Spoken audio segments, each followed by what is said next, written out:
Hi everybody! Today we're going to see how I draw Flint from G.I. Joe Classified series.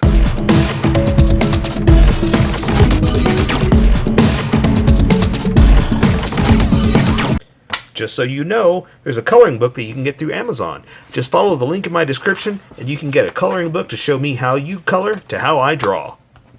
Okay, pencils first and then Sharpies. So if you don't want to watch the pencil portion of the video where I sketch the entire thing out, look in the description and you'll find a link that you can click on that will take you to the Sharpie portion of the video. I'll even include one for color. But for those of you that are going to stick around, I'm going to start off with a quick sketch for myself and get us going. Alright, Flint from G.I. Joe Classified. Now, these are based on, all these G.I. Joes that I'm doing, it's based on the toys that have been coming out lately. So they've been redesigned and redone to fit with this new 6-inch toy series, and they look awesome. They look really good. While I'm sketching out, I'm just gonna get on my soapbox and talk about and do a little venting, a little complaining, I guess. You know, I'm trying not to be negative, but I'm just trying to give my opinion of I wish they'd stay with crazy stuff. Because originally when they put them out, they had some gold on them, and oh, the toy community just went crazy. They said, why is there gold? You're ruining my childhood, and all this stuff. Man, I just let it go. It's time for new stuff. Everybody who says, oh, I don't have this, and I don't want that, and that's not how it used to be. Well, you're right, we're trying new stuff, and so, unfortunately, Hasbro has caved, and they've stopped with the crazy stuff. And, you know, maybe it didn't look perfect, but man, they were trying something new. They were trying something different. They weren't just giving us green characters. You know, everybody wearing green. Everybody, you know, it's like, come on, man, try something different. So I'm a little sad that they're taking all that stuff away, but these action figures look really good. So I appreciate that they're at least, you know, moving forward with not making the same thing from a long time ago as far as the size. And the sculpt is different. There's a little something new to each one. So that's awesome. It's great.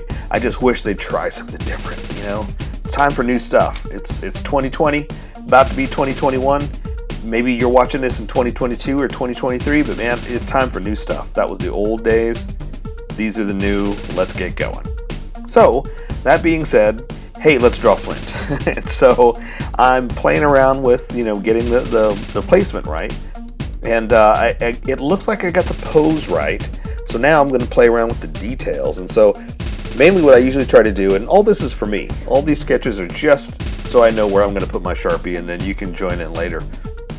All this is just me making sure that I've got the placement right, because I don't want it to fall off the page. So it's about, you know, making sure it is where it is, where I want it to be, and then I flesh it out. I add the details.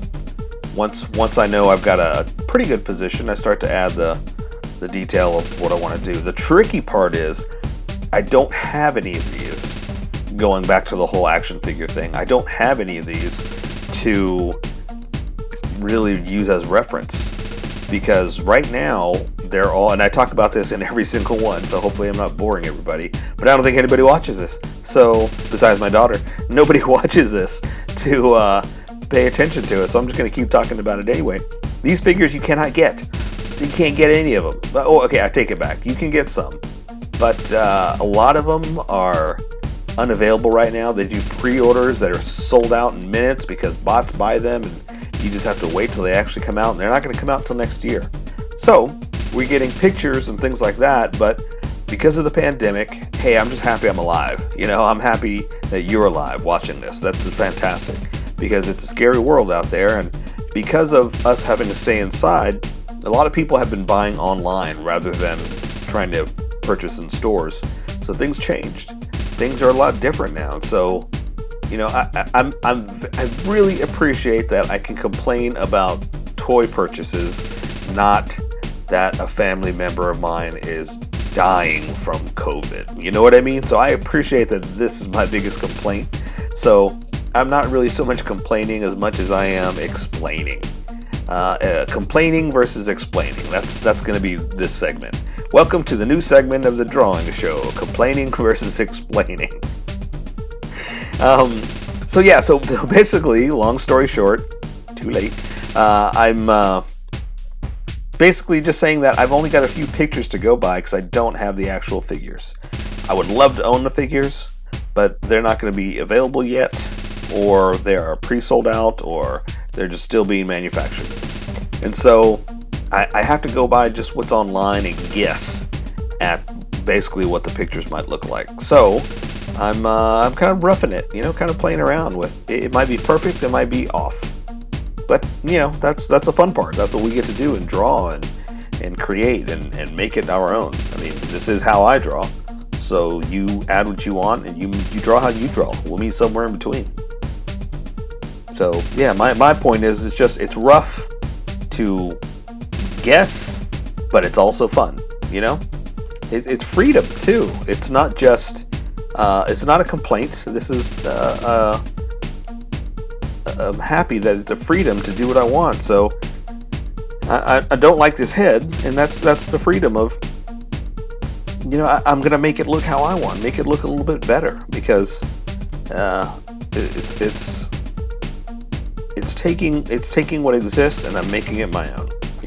I'm not trying to draw an exact picture that I found online of of a man dressed in camouflage and G.I. Joe clothing material. I'm taking those elements and I'm placing it in the position I want with the details I want, and that's the fun part. That's the creative part. And that's what I love about doing this. That's why I like doing this channel, is because and that's why I call it How I Draw, not How to Draw, because I get to get creative and make it how I want, and I'm just helping you to do something that's not out there. Nobody has it in this position. Nobody has it like this. So we get to make it however we want. This is my pep rally. This is my cheerleading section. Welcome to cheerleading section, everybody. This is me to help you just get creative, do what you want. The world is out there, and it's up to us. It's up to the artist to make it beautiful and fantastic and different. And so, I welcome you to make what you want, do what you want to do. If you don't want to draw them like this, don't draw them like this. You draw how you draw. And let's just make new stuff. Create something that has never existed before. It's up to us to make the world beautiful. Nobody else can do that, just us artists. So even if you're not an artist, make something, I'm just happy you're here, enjoying this time with us. Where am I going with this? I don't know. I like talking when I'm drawing. Because sometimes I need to talk it through. I need to figure out where I'm going, because if I concentrate too much, I'm gonna start drawing in a little too much detail, and I don't want to do all the detail right now. I want to get the basics of it down, and then I'll add the detail with the Sharpie portion, which we're getting close. We're almost there. I just need to I'm liking his head like this much better. I like it much better than what I was doing. And sometimes that's what it takes. Sometimes it takes erasing the entire thing, maybe even scrapping it and starting over. It's better to start over if that's what's going to make you happy than to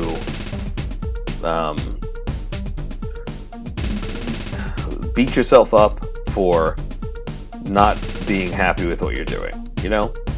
Do what you have to do to be happy about it, basically. And sometimes you gotta start over. Sometimes you gotta erase. Sometimes you gotta keep going. It's all good. Right. Yeah, this is looking much better. It's still a little rough. I'll figure it out as I go. But I got the rough details of his face. We're doing 3/4, a 3/4 turn this time.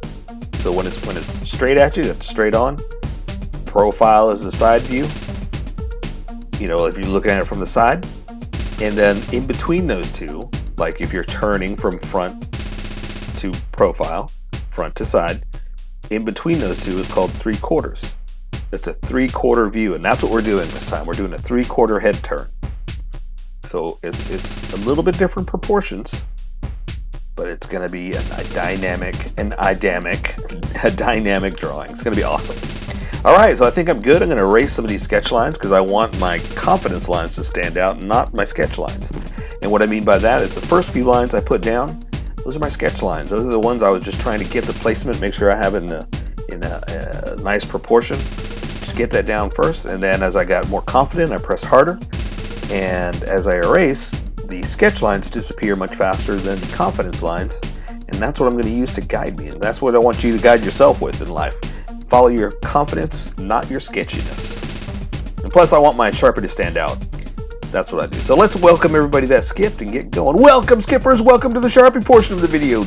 Oh, don't forget to like and subscribe, because I do a different drawing every day. You can join along and have some fun. I'm going to be using a Sharpie fine point and a Sharpie pen, mostly the fine point, but a pen's a little finer than a fine point can find things that a fine point can't quite find. I've sketched the entire thing out. I've erased the majority of the sketch lines, but I've left myself enough to see where I'm going to go. So I'm going to start off with a Sharpie pen and just dig into the 3/4 turn. So there's a straight, and this head is kind of turned a little bit. So the eyes are going to be facing like this. They're going to turn. So we get kind of a different angle, but it's called the 3/4 position of the head. So you get the front, and then you turn to the side. That's the side, but we're going to be doing in between those, which is called 3/4. So that gives you a different proportion, different sizing, because you can see a little bit more on one side than you can on the other. So I'm going to draw the eyes like this. I'm going to give them a little bit of a edge of the eye, and all I can really do is just bring it in like this a little bit, because I thought was the dab is what that was, because I can only dab just a little bit, because at this size it's going to start to bleed, and I can only just do a little bit. So I'm just going to imply the bottom part of the eye and let color take care of the rest. So now I'm going to give him some big old bushy eyebrows, and that's going to help the angle too, kind of deciding on the edges of the face, really, like where it's going to be, because it's positioned a little differently because of the way it's turned. Okay, so give him the bridge of the nose. We can see it on this angle. Normally I can't, or I don't really draw it. I'll let color take care of it, because I always say Sharpies scream at you. They don't whisper. Sharpies never whisper. They always yell that they're here to play.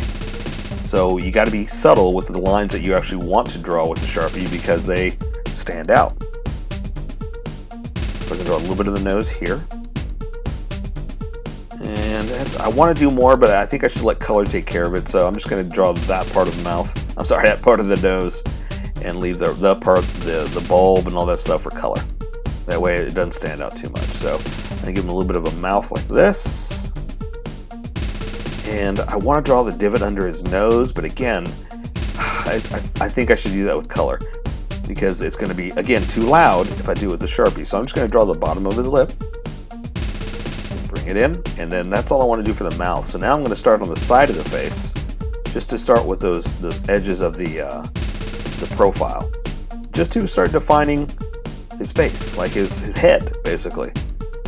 And I'm also going to start to thicken these lines up, because when I switch over to the big Sharpie, this one right here, it's huge. It's a lot thicker, and you're going to see a difference in line width. So I'm going to start to thicken up the edges just a little bit, just to match what's about to happen. You don't have to do that if you're working with pencil. You do what you want to do. I'm just explaining to you why I'm starting to thicken up certain edges, but not others.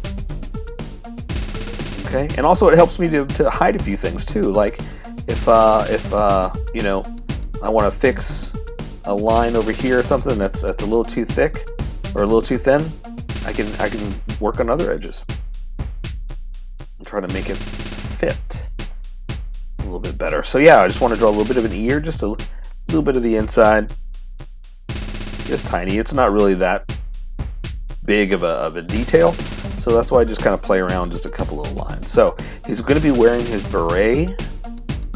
So I'm just going to draw a little bit of the side of his head here, and then I'm going to draw his beret going across, like the little edge of the hat. But also it kind of flops over the edge just a little bit, so I just need to define where the actual edge is going to be, and then I can define the rest of the hat. But also, like I said, I want to do it with small Sharpie to control the line width much better. There you go. That part's going to flop over, so that'll let me draw the little edge right there that holds the hat on. His little raspberry beret. Okay, and so I'll just draw it to the top of his head like this, and I'm following my sketch. That's why I made sure I sketched the entire head out, so I make sure it looks like there's a head underneath the hat. Because like with helmets, with things that people are wearing, you gotta make sure it looks like there's something underneath. You can't draw it too small, and you got to, oops, it's not perfect, but that's okay. I'm fine with that. Again, that's why it helps to thicken up little lines, because I can hide little parts. We got a little emblem on top here. It's hard to see what it is in this picture. Maybe I'll figure it out in color. So yeah, I'm not worried about that. So let's see. Let me give him a little bit of a neck coming down like this. I think I'm going to switch over to the big Sharpie and start in with the big parts. So okay, so from here I can start to work on his shirt. Go, and then connect it here, and so draw the other side of his neck. Big old strong neck. And so see, you see how thick these edges are compared to this line. I'm gonna give him a little bit of a strong neck jaw, not jaw, muscles, muscular muscles, but yeah, see how thick that is? That's why I wanted to match the size and the thickness of it, because I don't want it, well, I was gonna say I don't want it to look off, but I just like it to look cohesive. There's your word of the day, cohesive. That's not singular adhesive, that's cohesive. Okay, so he's got a vest on, and I'm gonna draw his little straps, shoulder straps that hold it on, and he's got his little communicator over on this side. And so all the new classified series have like this little communicator on their chest, I guess, that they can click on it and talk to each other, kind of like walkie-talkie. And his is on his left side, so usually it's on his right, their right, but his is on his left. So maybe he's left-handed. I don't know. Maybe he's right-handed. Well, that wouldn't make sense. It doesn't matter. It doesn't matter. So I like to do a little bit of detail in these, because there's a lot of detail built into these, and that's awesome. They do that for the toy, but it's almost impossible to draw all of it within this small time frame that I'm doing this in. You're welcome to draw a whole bunch of it, but I usually just add a little extra like that, just to kind of make it like stand out, or make it look like a manufactured piece of his armor. So yeah, so see that line width, that's why I want to thicken it up just a little bit, just to try to match it. Like I said, you don't have to do this. This is me just trying to make it look like I'm using the same pen all the way through, and just use the thick and the thin for a nice highlight. But I just want it to look, what's in front and what's in back to look correctly. So what I like to do is draw what's in front first, and his arm's going to be first. And that's in front. So let me draw his muscles. And then when I draw what's behind it, I understand, or I know what I have to draw, because what's in front is kind of covering up some stuff. And so he's got his shirt rolled over his sleeve like this. So I'm going to draw like some muscles and some wrinkles and folds in his shirt, because it's all stressed out by being pushed back and rolled up like that. So that puts a lot of wrinkles and folds in his arm. So we get to really go crazy here. I'm trying not to, but we get to really go crazy with the wrinkles. Okay, so I'm just going to add a bunch of them like this, just to show that he's really putting stress on the shirt by pushing it up like that, right? Okay, so now I'm gonna draw the rest of his forearm here, and there's his elbow. There's a forearm to his glove, and he's got a little edge to the glove. I'm gonna draw it like this, and that's a good start-stop point. And let's see. So for his hand, he's holding his shotgun. And all you can see are his index finger that's on the trigger, and then basically knuckles in the back of the hand. So, and that's great, because there's less we have to draw, but it's up to us to kind of add a little extra like this just to make it look like his hand. So I'm going to draw some stress on his muscles like this, but not too much because, like I said, this is mostly color. But I'll just add a little extra just to, you know, make it come alive. And then I'm going to add like a little bit of like the knuckle dusters. You know, again, just to make it come alive and give some extra detail to the hand and the glove. And just to break up the negative space, we're going to say like it's a manufactured glove, so it's got seams and sew lines and stuff like that. And so I just like doing little stuff like this just to make it, again, break up the negative space and make it look manufactured. So he's holding a shotgun here. So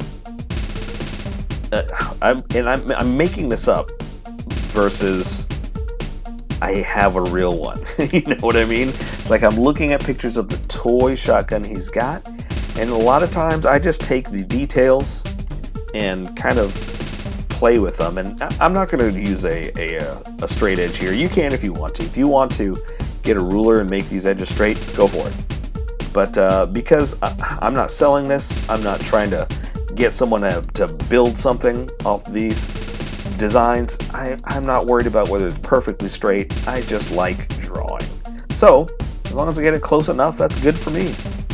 And then I'm just going to worry about the blocking off the outlines to make it. I'm going to try to make it look straight, though. You know, don't get me wrong. I'm not saying I don't care and I'm going to draw a curved gun. I'm going to try to make it straight, but for me, it's just about getting the details in there. So I'm going to draw his fingers holding the underside here, and they're curved up under. And I'm going to add some details in a second.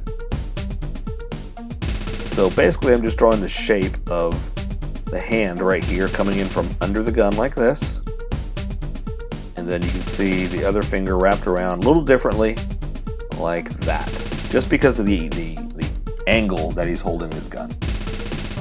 Okay, so now I just add a little bit of extra, a little bit of bumps and knuckles and stuff like that. And really, I should be doing most of this with color anyway, but yeah, this is how it goes.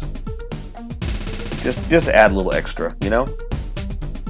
I mean, no one's going to look at it and say, what is that? It looks like the hand on a gun. That's it. That's all you got to worry about.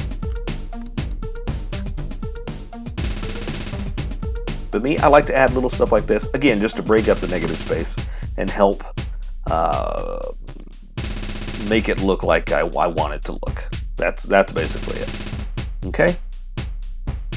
All right. Cool.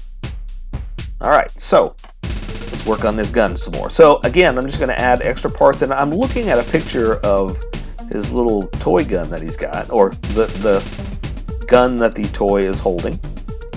And I'm just kind of, you know, playing around with a few edges, and then I'm going to come back and add some tiny details to try to make it look manufactured, because that's really the trick, is trying to make it look like someone made this.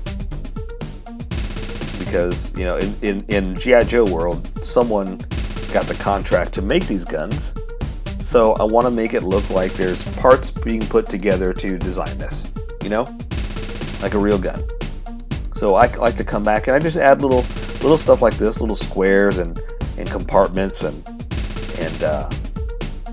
places that might, you know, be other levels of metal machining that help make these things.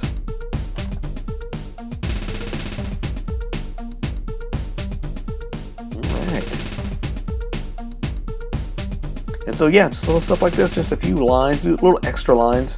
Not too much. I can't go crazy here because, again, it's going to be mostly colored in black anyway. But I'm just helping to at least try to make it look a little real, or a little more than just, you know, a big thick outline, you know? All right, looks good to me.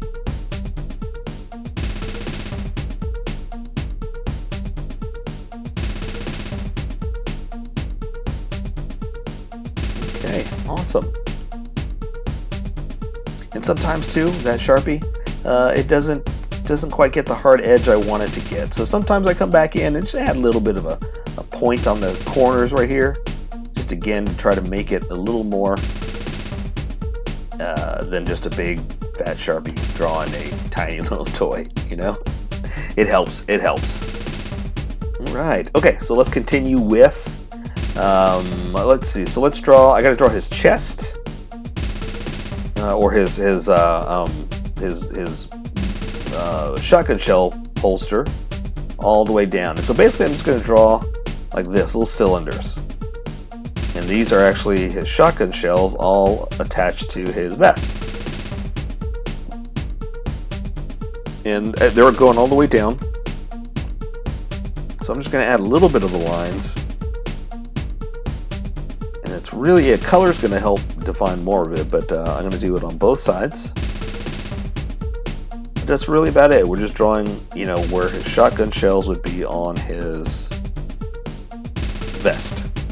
His weapons vest.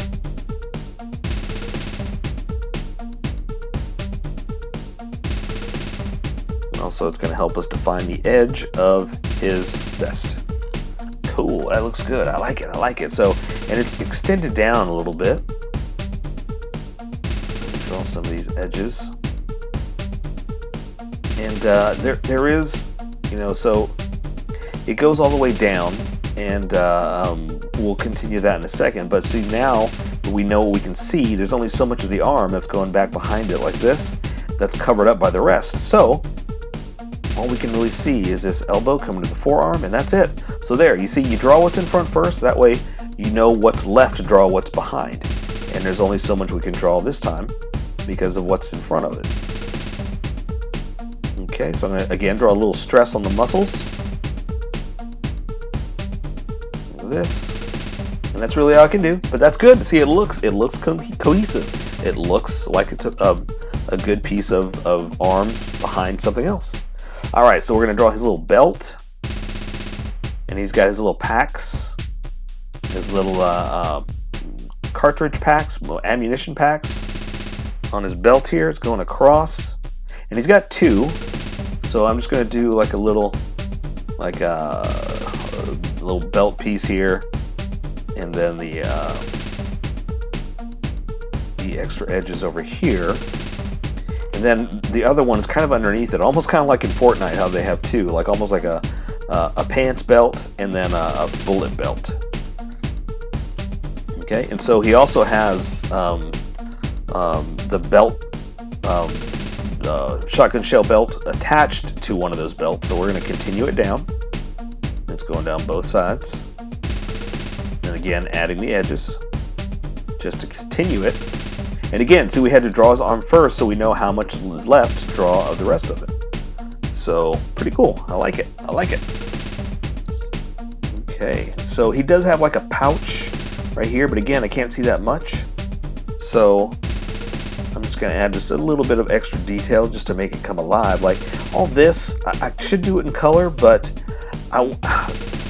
let's go ahead and do it. Let's just do it. It's just a little extra detail, kind of something like this, that again is going to disappear once we color it black, but for now it's breaking up the negative space and giving us a little bit of extra, a little bit of that Tech-Mech G.I. Joe wear, you know, to make it look again like a manufactured piece of armor. Okay, all right, so let me add just a little bit of detail here, and this is also what I like to do to bring some of this stuff to a real feel to it, by adding just a few seam lines and edges and things like that. And here it looks like a bunch of tiny bullets. So I'm just going to do this, and that's it. See, not too much. Speaking of, these are the straps that are holding on the shotgun shells.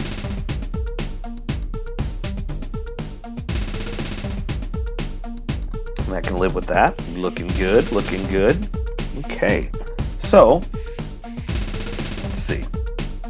Now, we're going to draw his legs, and so I do have him positioned over just a little bit, so I'm going to have to redo these legs just a little, because I've got him really, it changed a little bit. So one leg is going to be this way, the other one's the other way. So let me, and he's got a gun holster, and so all you can really see is the front of it, and maybe a little bit of the edge of the gun like this, and the handle, back behind it. But because it's the front, that's all you're going to see. You just have to kind of assume that, well, that's a gun, just because of the front view of it, you know. But that's okay, because again, once you do it like this, and you add a few of these lines, it looks like a gun in a holster. You know, you're good. You're following proportions correctly. So I'm going to draw his legs out this way. So I got to really change the angle of this one, like this, down to his knee. That's looking good. So that's going to put his crotch right here, and I'm going to angle his leg up like this, and that's going to work. So that means, let's see, so that means that this leg's going back this way, and that one's going this way. It's a little spread out a little bit more than I intended, but I can make it work. So I'm going to draw that leg going that way, so that means this one is going to be going this way.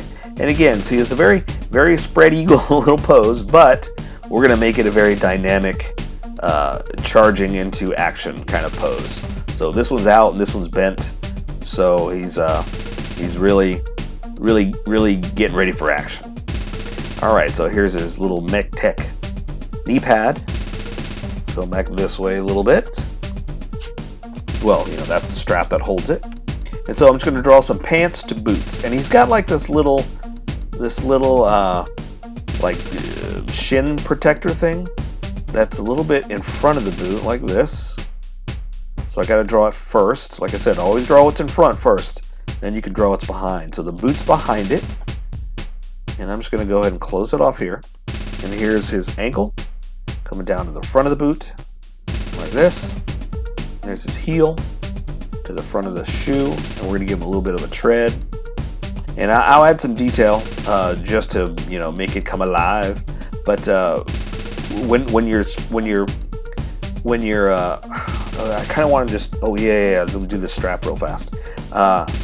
When you're in a wide stance like this, and basically any joint you have that you bend, you're gonna get creases and folds. So with his legs spread wide like this, he's really stressing his waist and his joints here. So I like to add a lot of creases and folds to his pants, the cloth, to show that they're being really pushed by bending a little bit more than normal. And the same thing with the knees, you know, it's anywhere you got to bend, elbows, anything. I like to put a lot of creases and folds because it shows that it's cloth, that it's bendy, that it's being stressed and pushed, and it helps to, you know, make your drawing come alive. Armor, it doesn't bend. So like this, your ankle, I like to draw, you know, stress lines just to help it, just to show that it's a cool little technique to make it show that it's being used, it's being worn, you know. All right, just like a military type shoe for that. All right, so this leg, I got to really push it out there. Let's see, I'll draw a knee pad like this. We're looking at the front view. I'm really gonna push it, so it's like this. Again, pants to the boot, and we're looking at the front view of the armor piece for his shin. This one right here. So I'm doing the front view, which is a little bit bigger, but also not as big as the boot. So you can see some of the boot back behind it like this. Okay. Down to the heel. I'm sorry, down to the ankle. And his foot, I got it kind of turned. So it's almost like up a little bit because it's not quite flat, you know? So it's like a little dynamic, artistic choice. Okay, and so I'm going to give him some of his heel like this. I'm sorry, I keep calling it the heel, the sole of the shoe, the sole of the shoe. And there's the front.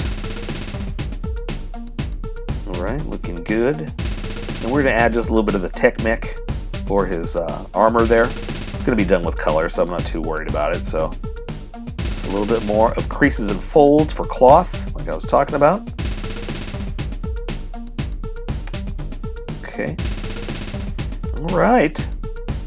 I think that's it. I think we take care of the rest with color. So that is Flint from G.I. Joe Classified series. So here's how I colored it. Tell me what you think in the comments below. or show me what you did in our Discord group. Just have fun and make it your own, because remember, this is how I draw. You draw how you draw, and we'll meet somewhere in between.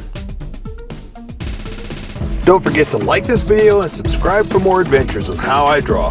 Plus, don't forget to hit that notification button for new videos.